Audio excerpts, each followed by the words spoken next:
Halo semua, selamat datang di channel Muhammad Iqbal Pratama. Pada video kali ini kita akan melakukan test drive unit MG HS. Ini merupakan sebuah medium SUV yang dijual secara resmi di Indonesia.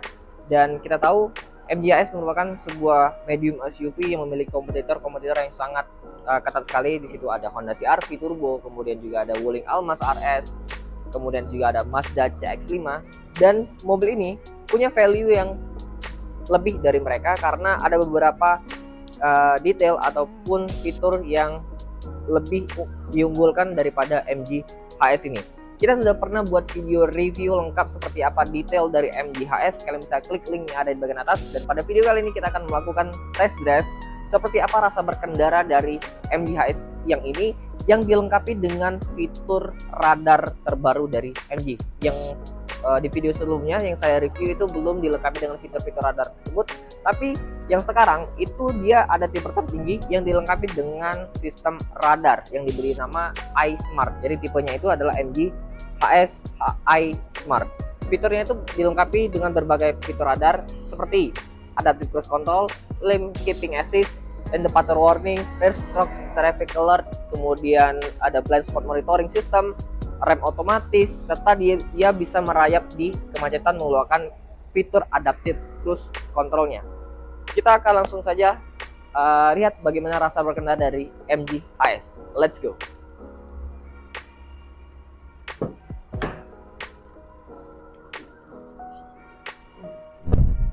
Oke, sekarang kita sudah di interior MG HS dan kita akan melakukan test drive, dan saya ditemenin oleh dua teman tuh di belakang, Kak Aidil sama Kak Ricky.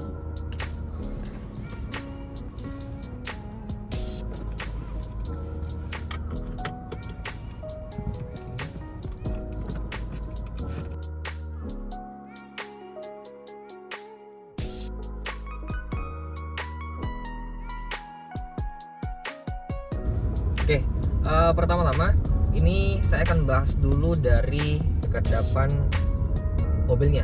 Jadi untuk kekedapan, yang pertama yang saya rasain adalah untuk dari segi luar, di sini dia lumayan kedap. Jadi kalau kita bandingin dengan para kompetitornya seperti Wuling Almas, itu saya udah pernah coba, kemudian Honda CR-V, ini mobil berada di atasnya. Mobil ini untuk dari segi kekedapan hampir sama seperti Mazda CX-5. Yang kita tahu kekedapan Mazda CX-5 itu adalah yang terbaik untuk di kelas medium SUV. Untuk dari segi road noise, suara kebisingan ban, yang kita bisa lihat di sini di Jalan Soekarno-Hatta sekarang sudah renovasi ya. Jadi diubah menjadi jalan beton, yang kita bisa rasain juga kalau berada di tol. Kebanyakan tol di Indonesia itu kan menggunakan beton, belum menggunakan aspal. Jadi untuk dari suara road noise-nya ini juga sangat minim, dan jika dibandingkan dengan para kompetitor, menurut saya Honda CR-V Turbo itu berada di bawah mobil ini untuk dari segi kekedapan kabin. Selanjutnya kita akan coba rasain juga rasa suspensi. For your information, untuk suspensi belakang, mobil ini sudah menggunakan suspensi double wishbone. Jadi dia tuh multi-link. Nah, suspensi ini sangat cocok untuk sebuah medium SUV yang ukurannya cukup besar, karena dia bisa menjaga kestabilan mobil dan juga kenyamanan ketika menggunakan mobilnya. Karena untuk suspensi multi-link itu salah satu suspensi yang banyak digunakan di mobil-mobil premium, dan kebanyakan mobil-mobil sekarang itu menggunakan suspensi torsion beam, yang dimana itu memang perawatan lebih murah tapi mengorbankan kestabilan dari mobil tersebut. Dari segi pengendalian, ini untuk rasa setirnya ini sebenarnya itu bisa kita atur ya. Dia ada berbagai macam pengaturan, mulai dari yang normal, sport, dan juga yang super kayak super sport. Jadi respon setir, gas, mesin, transmisi itu bisa diatur sesuai dengan kemauan kita. Nah, kemudian di sini juga ada salah satu tombol yang ini sebenarnya mirip dengan mobil-mobil Porsche ya. Jadi di sini tuh ada tombol yang kita bisa aktifin dan langsung mengubah semua settingan, mulai dari setir, respon gas, kemudian mesin, transmisi juga berubah ke mode sport. Dan juga di bagian display tengah itu berubah menjadi mode sport. Sebenarnya cuman ini nih tombol untuk mengakses mode sport yang bisa diatur lewat layar multimedia 10,2 inci ya? 10,2 inci. Oke. Ini terasa banget nih. Setir itu sedikit lebih berat dari yang sebelumnya, kemudian respon gas juga lebih agresif, dan juga transmisinya ini terasa lebih responsif lagi. Dan juga mobil ini memiliki transmisi yang menurut saya di atas ekspektasi ya untuk sebuah mobil medium SUV. Karena kebanyakan di kelasnya seperti CR-V Turbo, Wuling Almas itu menggunakan transmisi CVT. Yang jelas ini transmisi jelas berada di kelas di atasnya. Dia menggunakan transmisi dual clutch. Yang kita tahu dual clutch itu biasa digunakan di mobil-mobil sport yang perpindahan transmisinya itu sangat cepat dan juga responsif. Ada plus minus antara transmisi CVT dan juga dual clutch. CVT itu halus digunakan di dalam kota, di kemacetan dan segala macamnya itu halus. Tapi itu mengurangi rasa berkendara yang agresif ya. Ya car enthusiast itu jelas suka banget dengan mobil yang punya perpindahan transmisi yang sangat cepat. Nah, mobil ini bisa menghadirkan hal tersebut. Kemudian minusnya apa untuk transmisi dual clutch? Kebanyakan transmisi dual clutch itu agak sedikit jerky di bagian kemacetan. Jadi dia tuh agak sedikit tersendat. Itu khasnya memang transmisi dual clutch. Tapi itu nggak masalah sih menurut saya. Kita dapat transmisi yang benar-benar agresif dan juga responsif. Di sini juga kita disediain pedal shift untuk melakukan mode manual. Jadi kita langsung geser aja ke bagian sini dan kita ubah. Ini gigi 2 ya. 3. Jentakannya tuh kerasa banget. Ini gigi 3. Jadi responnya sangat cepat banget perpindahannya. Ini saya pakai mode manual. Masih di mode sport, jadi respon mesinnya juga sangat cepat. Oke, ini coba saya gas lagi, saya turun gigi 2.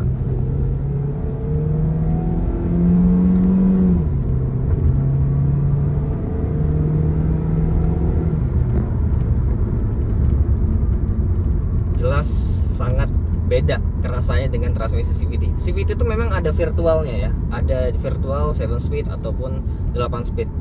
Tapi perpindahannya itu nggak seagresif ini. Ini jelas-jelas benar-benar transmisi yang ada giginya yang didukung oleh dua kopling, jadi dual clutch. Jadi benar-benar transmisi yang sangat agresif. Untuk car enthusiast menurut saya ini sangat suka ya dengan transmisi seperti ini. Tapi memang untuk respon setir, walaupun kita sudah setting ke settingan yang paling tinggi, dia masih sedikit enteng ya. Jadi nggak terlalu berat seperti mobil-mobil sport. Ya plus minusnya enak dipakai dalam kota walaupun kita pakai mode sport. Jadi nggak terlalu agresif untuk bagian setirnya. Coba lagi di sini. Nah, nanti kita akan coba juga fitur adaptive cruise control, lane keeping assist dan lain sebagainya, fitur radarnya yang bisa membuat mobil ini semi autonomous. Tapi sebenarnya fitur-fitur tersebut lebih berguna ketika di tol, karena memang tol itu kan lalu lintasnya konstan ya. Jadi kalau di jalan seperti ini agak sedikit kurang berguna untuk fitur-fitur radar seperti ini.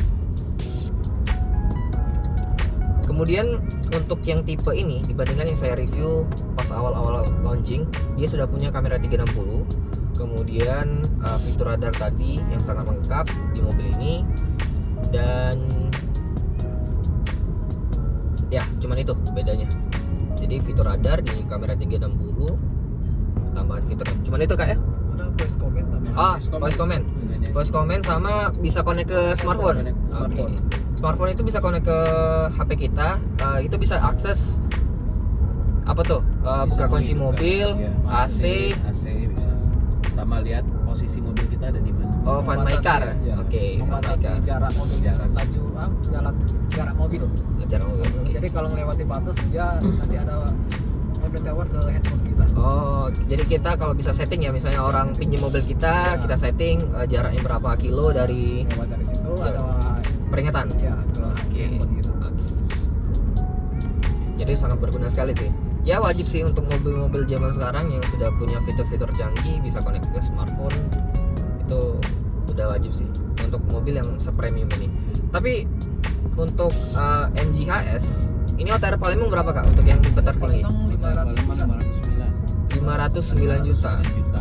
Itu untuk yang ini ya? Iya. Untuk yang warna merah nambah 5 juta. Tambah 5 juta. Iya. Tapi memang warna merah benar-benar bagus ya.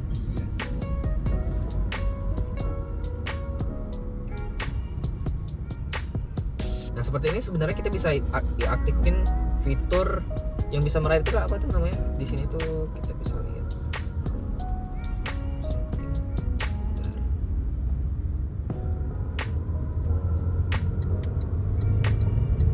Ini nggak bisa belok ya? Maju lagi ya? Oh belok. Bisa merah tak? Kemarin belum merah.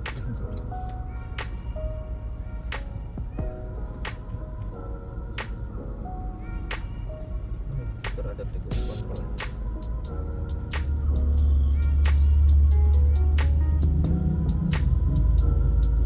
Nah ini traffic jam assist. Kalau jalan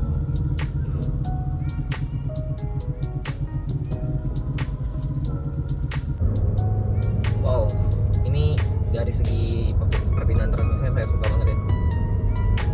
Jadi kalau pakai mobil ini enak pakai mode manual. Walaupun ini mobil matic. Oke, di sini di layar yang gede nih, 10,2 inci kayak tablet. Itu bisa kita lihat di sini ada fitur-fitur radar ya, yang kita bisa lihat di sini. Ada forward collision warning, kemudian rear assist ini nih seperti rear cross traffic alert lah.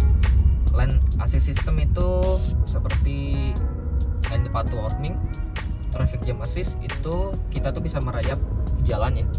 Jadi memanfaatkan fitur adaptive cruise control-nya dan juga lane keeping assist-nya.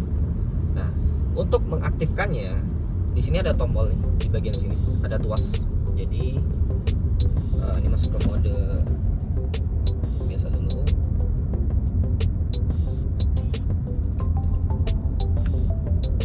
Oke, ini cruise control udah aktif.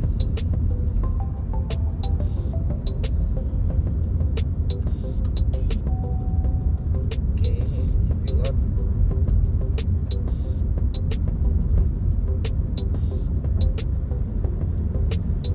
Oke, ini kerasa banget nih setir. Oke. Jadi marka jalannya bisa dilihat di depan itu nggak terlalu kelihatan. Jadi dia tuh nggak terlalu baca ya. bisa di jalan-jalan lintas. Jalan lintas, jalan tol kan. Iya. Bisa. Tapi ini udah kerasa nih, setirnya udah ngambil alih, Iya benar. ambil alih mobil. Kemudian kita bisa lihat juga di situ untuk blind spot monitoringnya, dia bukan di kaca spion, tapi ada indikator kecil di bagian situ dekat tweeter speakernya. Tuh di situ. Jadi untuk blind spot monitoringnya ada di situ. Oke, di sini belum untuk jalan yang seperti ini sih kayaknya nggak bisa kita tes untuk fitur-fitur radarnya. Tapi yang jelas fitur radar ini jika dimanfaatkan di jalan yang marka jalannya jelas, fitur adaptive cruise control, lane keeping assist, yang lain sebagainya itu bisa membuat mobil itu nyetir sendiri. Jadi kayak mobil yang semi autonomous. Tapi walaupun seperti itu, kendali tetap pada pengemudinya. Nah, di sini juga kita bisa lihat di driving mode-nya. Ini ada berbagai pilihan ya, mulai dari eco, normal, sport, dan custom. Custom ini kita bisa custom berbagai macam. Kita klik custom, di sini ada powertrain. Powertrain ini maksudnya adalah respon dari mesin ya. Jadi seagresif apa mesin itu, kita kalau custom dia muncul yang sport, normal, dan eco.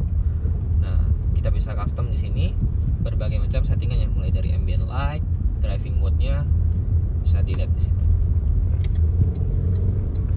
Tapi yang perlu dibiasain ya, tapi nggak terlalu susah banget itu ya tuas-tuas yang di sini, karena ini adalah mobil Eropa. Jadi tuas sense, lampu itu di sisi kiri, dan untuk wiper itu di sebelah kanan.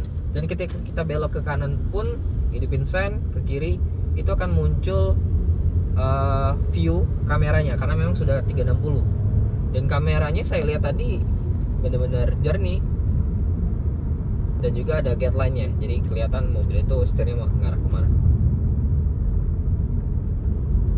Sekarang kita coba lihat fitur-fitur yang ada di MG HS ini. Jadi kita ulangnya sedikit flashback. Untuk di bagian atas dia terdapat panoramic sunroof. Jadi tirainya itu bisa dibuka dan juga kacanya sama itu bisa dibuka juga.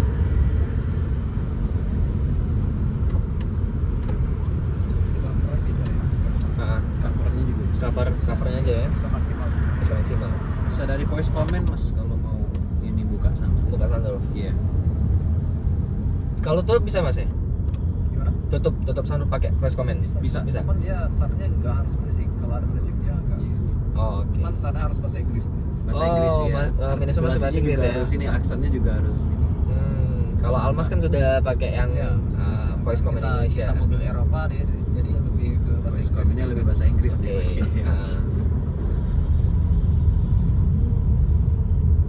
Lampu ini juga sudah pakai sistem yang auto ya. Jadi ketika mendeteksi gelap, dia akan otomatis nyala untuk lampunya. For information, untuk mesinnya ini 1500 cc, dilengkapi dengan turbocharger, tenaganya 162 horsepower dan torsi 250 Nm. Tenaganya memang masih di bawah Honda CR-V Turbo yang 190 HP dan juga Mazda CX-5 yang di 190 HP juga. Tapi memang Mazda CX-5 kan mesinnya NA 2500 cc. Dibandingkan dengan CR-V Turbo memang tenaganya masih di bawah situ, tapi yang saya rasakan adalah ini punya hal positif lain dari segi transmisinya. Transmisinya menggunakan dual clutch yang jauh lebih responsif dan juga lebih asik untuk digunakan. Kita masuk lagi ke mode manual. Sport kita aktifin.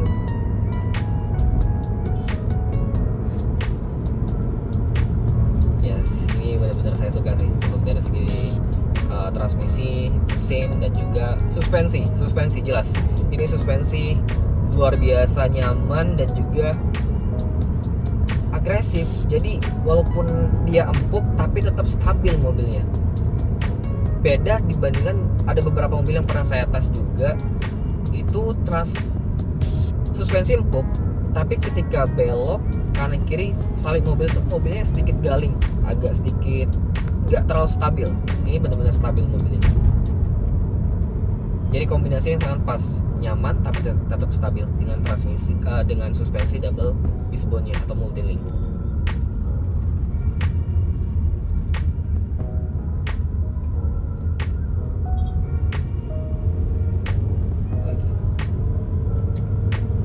Dari segi interior ini sangat premium ya, terasa mobilnya. Bisa dilihat dari bagian sini tuh dia dilapis dengan bahan leather berwarna merah marun seperti ini. Kemudian sampai ke door trim, di sini juga pakai jahitan-jahitan asli. Kemudian di bagian setir juga dilapis dengan kulit dan juga ada macam favorite seperti ini ya. Jadi kayak bolong-bolong seperti itu. Dan setirnya, lihat nih, flat bottom. Pertama untuk di kelasnya SUV medium pakai setir yang flat bottom. Jadi kesan sportnya benar-benar dapat. Untuk pengaturan setir juga ini juga lengkap ya. Dia bisa teleskopik dan naik turun juga bisa maju mundur. Untuk pengaturan joknya juga elektrik kanan kiri ya kak ya? Kanan kiri. Jadi kedua jok depan ini pengaturannya sudah menggunakan elektrik. Dan desain interior saya nggak ada komplain. Ini benar-benar yang terbaik bisa dibilang untuk di kelasnya. Tambah lagi mas, untuk sandarannya itu di belakang ya tuh Di bagian bawah ini kita pakai tulen Alcantara. Alcantara ya? yang biasa Pakai di dipakai lampu. Lamborghini. Jadi bagian bahu. Oh bagian bawah sini? Ya, kanan kiri. Oke, jadi ini udah pakai Alcantara ya kak ya? Iya. Alcantara leather itu setahu saya salah satu kulit yang empuk yang biasa dipakai di berbagai mobil premium. Mercy, BMW itu biasanya pakai Alcantara. Lamborghini. Ya oke. Ini kalau ada tambah lagi kita ada lumbar juga di bagian samping. Lumbar support. Pickup, ya. Oh di bagian Jadi sini ya. kalau jalan jauh nggak capek tuh. Oh iya. Nggak, Bisa, nambah lagi bantal gitu lagi. Ah. Itu lebih enak. bisa diatur ya lumbar support ya. Sama juga nih ada ambient light ya di bagian sini. Ya, ambient light bisa diganti warna-warna. Kita 64 warna. 64 warna, jadi hampir sama kayak Mercy. Iya, bisa di custom. BMW aja tuh nggak sampai tuh kayak itu. 64 pilihan warna, ambient light-nya bisa diatur. Ya ini juga sudah support yang namanya Apple CarPlay ya. Jadi smartphone kalian bisa dikonekin ke situ. Kita bisa mengakses berbagai macam aplikasi di smartphone, seperti misalnya yang paling jelas penting tuh Google Maps, Peta, Waze itu bisa diakses. Jadi punya navigasi sistem yang benar-benar proper. Jadi nggak usah lagi tuh taruh handphone di bagian sini ataupun di mana. Ya kita cuma konekin smartphone ke sini, kita bisa akses fitur-fitur yang seperti itu. Kita belok sini. Nah, lihat nih di bagian sini nanti akan ada kamera ketika kita belok. Tuh kameranya. Dan juga dilengkapi dengan guideline. Untuk radius putar sih ini kayaknya agak sedikit gede ya. Jadi nggak terlalu kecil untuk radius putarnya.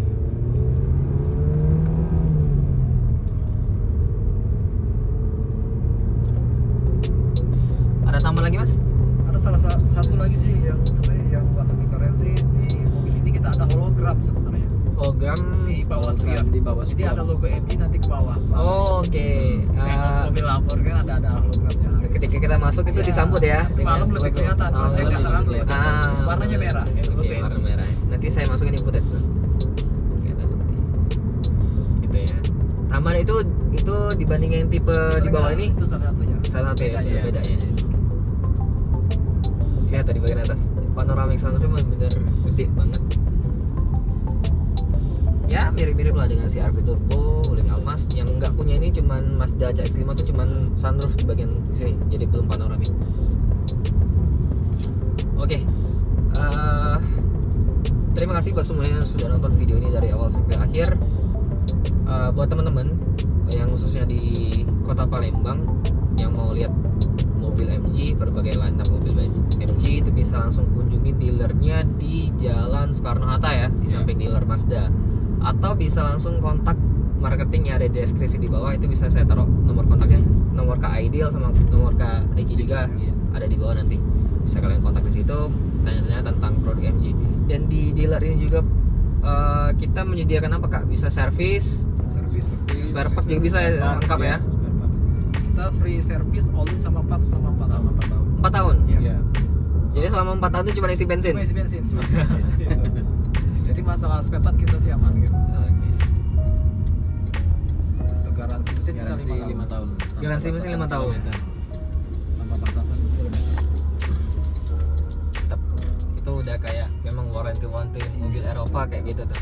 Satu lagi safety-nya bintang 5 kita Eropa untuk mobil MG HS. Iya. Safety Safety NCAP. Safety ratingnya bintang 5. NCAP ya? Iya. Euro NCAP. Euro NCAP. Iya. Wow. Sama Asia NCAP. Asian NCAP. Bintang 5. Bintang 5 juga. Jadi untuk segi safety nggak usah diraguin lah. Harus lagi. Kalau udah dites di Asian NCAP atau Euro NCAP udah benar-benar proper itu pengetesannya. Oke. Terima kasih Kak ya buat Kak Aidil udah temenin sama Kak Riki untuk video kali ini. Sampai jumpa di video selanjutnya. Thank you for watching. Goodbye.